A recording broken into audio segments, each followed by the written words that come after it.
Good morning students. आज हम इतिहास का फर्स्ट चैप्टर करेंगे। हमारे चैप्टर का नाम है फ्रांसीसी क्रांति। जो फ्रांसीसी क्रांति हुई थी 14 जुलाई 1789 की सुबह, जो पेरिस नगर में आतंक का माहौल था, बड़ा डर का माहौल था। जो सम्राट ने सेना को शहर में घुसने का आदेश दे दिया। अफवाह ये थी कि वह उस सेना को नागरिकों पर गोलियां चलाने का आदेश देने वाला है। लगभग 7,000 मर्द तथा औरतें टाउन हॉल के सामने इकट्ठे हुए और उन्होंने एक जन सेना का गठन करने का निर्णय किया और वे हथियारों की खोज में सरकारी भवनों में ज़बरदस्ती घुस गए और अंततः सैकड़ों लोगों का एक समूह पेरिस नगर के पूर्वी भाग की ओर चल पड़ा और बास्तिल किले की जेल को तोड़ दिया, जहां पर भारी मात्रा में गोला बारूद मिलने की संभावना थी और हथियारों पर कब्जे की इस सशस्त्र लड़ाई में बास्तिल का कमांडर मारा गया। वहाँ के कैदी छुड़ा लिए गए। हालांकि कैदियों की संख्या केवल 7 थी, यानी कि बास्तिल किले में 7 कैदी थे।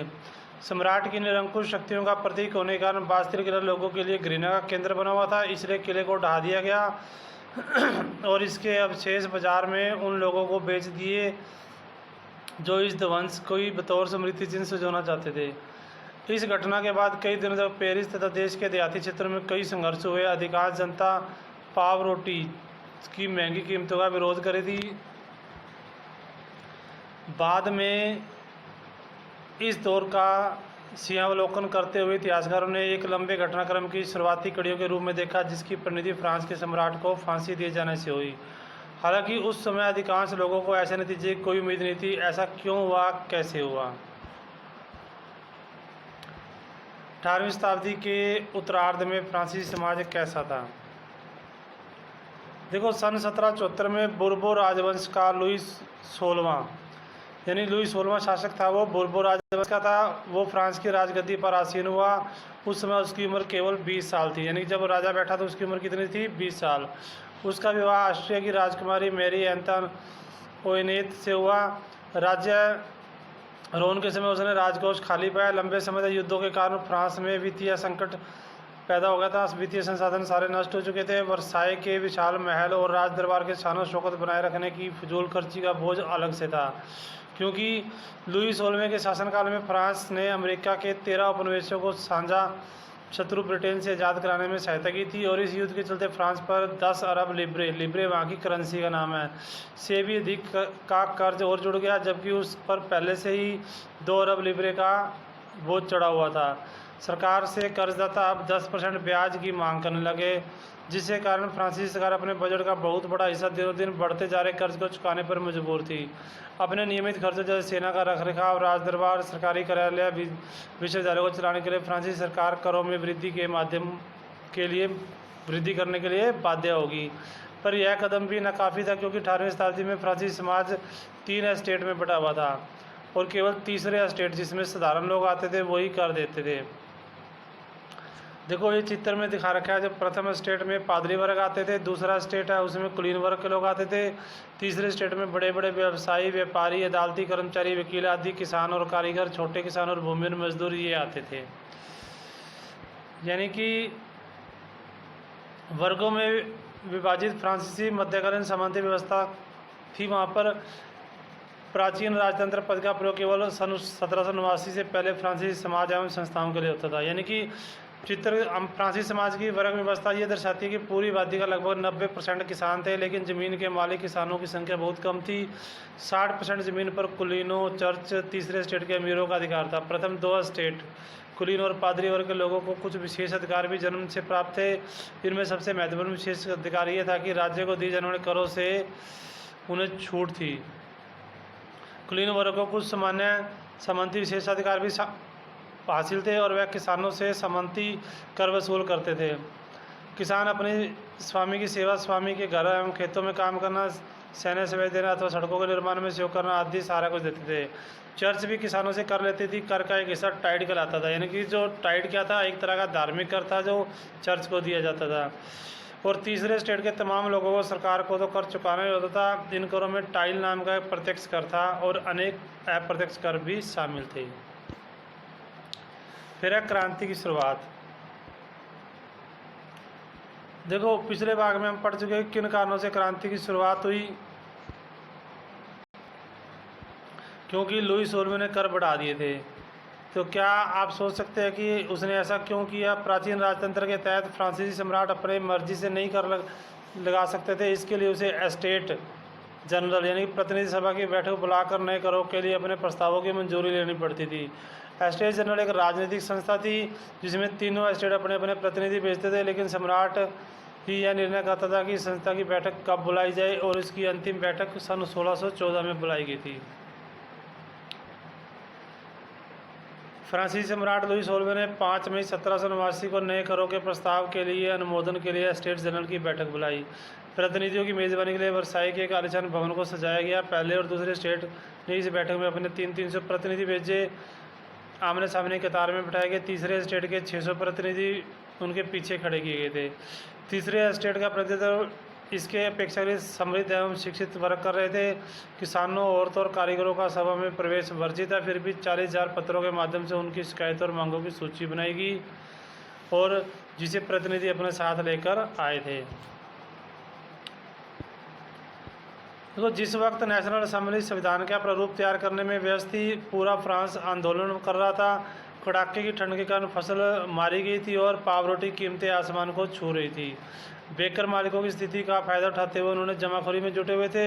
बिक्री दुकानों पर घंटों के इंतजार के बाद गुस्साई औरतों की भीड़ ने दुकान पर धावा बोल दिया। दूसरी तरफ सम्राट ने सेना को पेरिस में प्रवेश करने का आदेश दे दिया, और जिसके कारण क्रुद्ध भीड़ ने 14 जुलाई को बास्तिल पर धावा बोलकर उसे नेस्तनाबूद कर दिया। अब देहाती इलाकों में जो गांव में ये अफवाह फैल गई कि जागीरों के मालिकों ने भाड़े पर लठैत लुटेरों को गिरोह बुला लिया है जो पक्की फसलों को तबाह करने निकल पड़े हैं। कई जिलों में भैंसे आक्रांत और किसानों ने कुदालों और बेलचों से ग्रामीण किलों पर आक्रमण कर दिए। उन्होंने अन्न भंडारों को लूट लिया और लगान संबंधी दस्तावेजों को जलाकर राख कर दिया। कुलीन बड़ी संख्या में अपनी जागीरें छोड़कर भागे, बहुतों ने तो पड़ोसी देशों में जाकर शरण ली। अपने विद्रोही प्रजा की शक्ति का अनुमान लगाकर लुई 16वें ने अंततः नेशनल असेंबली को मान्यता दे दी और ये मान लिया कि उसकी सत्ता पर अब संविधान का अंकुश होगा। 4 अगस्त 1789 की रात को असेंबली ने करों, कर्तव्यों और बंधनों वाली संबंधी व्यवस्था के उन्मूलन का आदेश पारित किया। पादरी वर्ग के लोगों को अपने विशेष अधिकारों को छोड़ देने के लिए विवश किया गया। धार्मिक कर समाप्त कर दिया गया। चर्च के स्वामित्व वाली जमीन जब्त कर ली गई और इस प्रकार कम से कम 20 अरब लिबरे की संपत्ति सरकार के हाथ में आ गई। उस समय हमारे राजनीतिक प्रतीक थे जिसमें टूटी हुई जंजीर है, जैसे दासों को बांधने के लिए जंजीरों का प्रयोग होता था, और टूटी हुई हथकड़ी उनकी आज़ादी का प्रतीक था। फिर था छड़ों का बर्छीदार गट्ठर। अकेली छड़ को आसानी से तोड़ा जा सकता था, पर पूरे गट्ठर को तोड़ा नहीं जा सकता, यानी कि एकता में बल है। फिर है त्रिभुज के अंदर रोशनी बिखेरती आँख। सर्वदर्शी आँख ज्ञान का प्रतीक है और सूर्य की किरणें अज्ञान रूपी अंधेरे का। फिर है राजदंड जो शाही सत्ता का प्रतीक था। फिर है अपनी पूंछ मुंह में लिए हुए सांप, यानी कि सनातनता का प्रतीक, यानी अंगूठी का कोई और छोर नहीं होता। और था लाल फ्राइडियन टोपी जो दासों द्वारा स्वतंत्र होने के बाद पहनी जाने लगी। फिर है नीला, सफ़ेद, लाल फ्रांस के राष्ट्रीय रंग हो गए। फिर है डैनो वाली स्त्री, यानी कानून का मानवीय रूप हो गया। फिर विधि पट हो गए, कानून सबके लिए समान है और उनकी नज़र में सब बराबर हैं। तो फिर आगे है फ्रांस में राजतंत्र का उन्मूलन और गणतंत्र की स्थापना। फ्रांस की स्थिति पिछले कई सालों से तनावपूर्ण रही और लुई 16वें ने संविधान पर हस्ताक्षर कर दिए थे, परंतु प्रजा ने उसकी गुप्त वार्ता भी चलती रही और फ्रांस की घटनाओं को अन्य पड़ोसी देशों के शासक भी चिंतित हो गए। 1789 गर्मियों के बाद होने वाली ऐसी घटनाओं को नियंत्रित करने के लिए शासकों ने सेना भेजने की योजना बनाई, लेकिन तब तक क्या हुआ, इस योजना पर अमल होता रहा। अप्रैल 1792 में नेशनल असेंबली ने प्रजा और राष्ट्र के विरुद्ध युद्ध की घोषणा का प्रस्ताव पारित कर दिया। प्रांतों से हजारों स्वयंसेवी सेना में भर्ती होने के लिए जमा होने लगे। इन्होंने इस युद्ध को यूरोपीय राजाओं एवं कुलीन के विरुद्ध जनता की जंग के रूप में लिया। उनके होठों पर देशभक्ति के जो तराने थे उनमें कवि राजेट दी लाइल द्वारा रचित मार्सिले भी था। यह गीत पहली बार मार्सिलेस के स्वयंसेवकों ने पेरिस की ओर कूच करते हुए गाया था, इसलिए इस गाने का नाम मार्सिले हो गया और यह फ्रांस का राष्ट्रीय गाना है।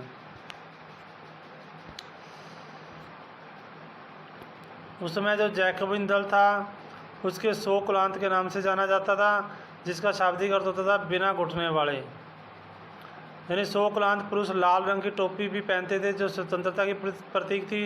लेकिन महिलाओं को ऐसा करने की अनुमति नहीं थी।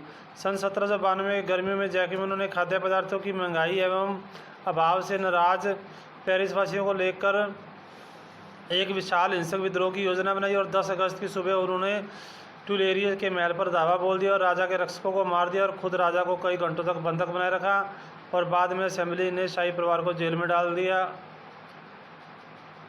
इस चीज़ का प्रस्ताव पास किया और नए चुनाव कराए गए और 21 वर्ष से पहले अधिक उम्र वाले सभी पुरुषों और स्त्रियों को, चाहे उनके पास संपत्ति थी या नहीं थी, उनको मतदान का अधिकार दिया गया। फिर है आतंक राज्य। सन 1793 से 1794 तक के काल को आतंक का काल कहा जाता है। यानी आतंक का काल कब था? 1793 से 1794 तक। जो रोबोस्पेयर ने नियंत्रण एवं दंड की सख्त नीति अपनाई, उन्होंने उसके हिसाब से गणतंत्र के जो भी शत्रु थे, कुलीन एवं पादरी एवं अन्य राजनीतिक दलों के सदस्य, उसकी कार्यशैली से असहमति रखने वाले पार्टी सदस्य, उन सभी को गिरफ्तार करके जेल में डाल दिया गया और एक क्रांतिकारी न्यायालय द्वारा उन पर मुकदमा चलाया गया। यद्यपि न्यायालय उन्हें दोषी पाता तो गिलोटिन यानी कि उनके फांसी दी जाती, सिर कलम कर दिया जाता था। गिलोटिन 2 खंभों के बीच लटकने आरे वाली मशीन थी, यानी कि 2 खंभे थे जिसपे एक आरे की मशीन लटकी थी, जिस पर रखकर अपराधी का सिर धड़ से अलग कर दिया जाता था। इस मशीन का नाम आविष्कारक डॉक्टर गिलोटिन के नाम से पड़ा, क्योंकि डॉक्टर गिलोटिन ने इसका आविष्कार किया था, इसके लिए इसका नाम गिलोटिन पड़ा। रोबेस्पियर सरकार ने कानून बनाकर मजदूरों एवं कीमतों की अधिकतम सीमा तय कर दी कि गोश्त एवं पावरोटी की राशनिंग कर दी कि किसानों को अपना अनाज शहरों में ले जाकर सरकार द्वारा तय की कीमत पर बेचने के लिए बाध्य किया गया। अपेक्षाकृत महंगे सफ़ेद आटे के इस्तेमाल पर रोक लगा देगी। सभी नागरिकों को साबुत गेहूं से बनी और बराबरी का प्रतीक माने जाने वाली समता रोटी खाना अनिवार्य कर दिया गया। बोलचाल और संबोधन में भी बराबरी का आचार विचार लागू किया गया। परंपरागत महाशय एवं महोदय के स्थान पर अब सभी फ्रांसीसी पुरुष और महिलाओं को सितोयन यानी कि नागरिक कहा जाता था और सितोयन नागरिक नाम से संबोधित किया गया। और चर्चों को बंद कर दिया गया और उनके भवनों को बैरिक या दफ्तर बना दिया गया। क्या महिलाओं के लिए भी क्रांति हुई थी? महिलाएं शुरू से ही फ्रांसीसी समाज में इतने अहम परिवर्तन लाने वाली गतिविधियों में सक्रिय रूप से शामिल थी। उन्हें उम्मीद थी कि उनकी भागीदारी क्रांतिकारी सरकार को उनका जीवन सुधारने के लिए ठोस कदम उठाने के लिए प्रेरित करेगी। तीसरी एस्टेट की अधिकांश महिलाएं जीविका निर्वाह के लिए काम करती थी। वे सिलाई बुलाई, कपड़े की धुलाई करती थी, बाजारों में फल फूल सब्जियां बेचती थी अथवा संपन्न घरों में घरेलू काम करती थी। बहुत सारी महिलाएं वेश्यावृत्ति करती थी। अधिकतर महिलाओं के पास पढ़ाई लिखाई तथा व्यावसायिक प्रशिक्षण के मौके नहीं थे। केवल कुलीनों की लड़कियाँ अथवा तीसरे एस्टेट के धनी परिवार की लड़कियाँ ही कॉन्वेंट में पढ़ पाती थी और इसके बाद उनकी शादी कर दी जाती थी। कामकाजी महिलाओं को उनके परिवार का पालन पोषण भी करना पड़ता था, जैसे खाना पकाना, पानी लाना, लाइन लगाकर पावरोटी लाना और बच्चों की देखरेख आदि करनी पड़ती थी। तो महिलाओं ने अपने लिए यानी कि प्रारंभिक वर्षों में क्रांतिकारी सरकार ने महिलाओं के जीवन में सुधार लाने वाले कई कानून बनाए। सरकारी विद्यालयों की स्थापना के साथ साथ सभी लड़कियों के लिए स्कूली शिक्षा को अनिवार्य कर दिया गया। अब पिता उन्हें उनकी मर्जी के खिलाफ शादी के लिए बाध्य नहीं कर सकते थे। शादी के स्वैच्छिक अनुबंध माना गया और नागरिक कानूनों के तहत उनका पंजीकरण कर दिया गया और तलाक को भी कानूनी रूप दे दिया गया। मर्द औरत दोनों को ही उनकी अर्जी देने का अधिकार दिया गया। अब महिलाएं व्यावसायिक प्रशिक्षण ले सकती थी, कलाकार बन सकती थी और छोटे मोटे व्यवसाय भी कर सकती थी। लेकिन अगर हम मताधिकार और समान वेतन के लिए महिलाओं का आंदोलन अगली सदी में भी अनेक देशों में चलता रहा और मताधिकार का संघर्ष 19वीं सदी से लेकर अंत तक और 20वीं सदी के प्रारंभ तक अंतर्राष्ट्रीय मताधिकार आंदोलन के जरिए जारी रहा। और क्रांतिकारी आंदोलन के दौरान फ्रांसीसी महिलाओं ने राजनीतिक सरगर्मियों में प्रेरक स्मृति के रूप में अंत में 1946 में उन्होंने मताधिकार का अधिकार प्राप्त कर लिया। फिर क्रांति के बाद रोजाना की जिंदगी कैसी थी? अब देखो, बास्तिल के विध्वंस होने के बाद 1789 ईस्वी में जो सबसे महत्वपूर्ण कानून अस्तित्व में थे वो थे सेंसरशिप की समाप्ति। प्राचीन राजतंत्र के अंतर्गत तमाम लिखित सामग्री और सांस्कृतिक गतिविधियां, किताब, अखबार, नाटक की को राजा के सेंसर अधिकारी द्वारा पास किए जाने के बाद ही प्रकाशित किया जा सकता था।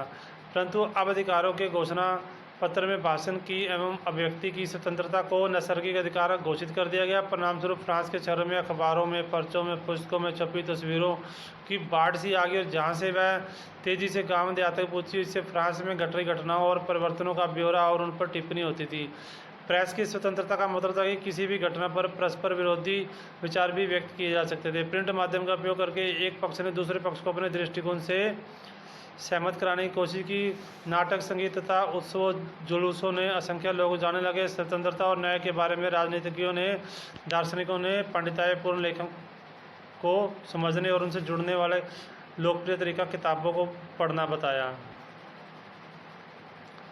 तो इसलिए स्वतंत्रता और जनवादी अधिकारों के विचार फ्रांसीसी क्रांति की सबसे महत्वपूर्ण विरासत है, और ये विचार 19वीं शताब्दी के फ्रांस से निकलकर बाकी यूरोप में भी फैल गए थे, और इसी कारण सामंती व्यवस्था का नाश हो गया था और औपनिवेशिक समाजों ने संप्रभु राष्ट्र राज्य की स्थापना करके अपने आंदोलनों में दासता से मुक्ति की और विचारों को नई परिभाषा दी। तो टीपू सुल्तान और राजा राम मोहन राय क्रांतिकारी थे, जो फ्रांस के में उपजे विचारों को प्रेरणा लेकर उन्होंने 2 ठोस उदाहरण थे उस टाइम के। तो ये लेसन आपका कंप्लीट हो गया। तो हम इस लेसन के आप ध्यान से सुनेंगे और इसके क्वेश्चन अपने फिर नोटबुक में राइट भी करना है और इन्हें अच्छे से लर्न भी करना है। ओके।